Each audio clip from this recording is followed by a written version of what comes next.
जी। Sewerage और sewerage का पानी और बर्फ खाने का पानी मिलके आता है इस बाजार में।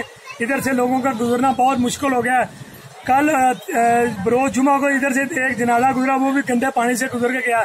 एसी साहब को दरखास्त दी, हमारी बात नहीं सुनी। सीओ साहब को कहा, शिदार साहब का, उसने कहा भाई कोई काम नहीं होता, चाहे जिसके पास मर्जी चले जाए। आप क्या समझते हैं मेन मसला क्या है यहाँ? सेवरेज का मसला है? सेवरेज का भी मसला है और कारखाने का भी मसला है। बर्फ के कारखाने का पानी और सेवरेज का पानी मिक्स हो गया था बाजार में, जमा हो जाता, आगे सेवरेज का पानी नहीं निकलता।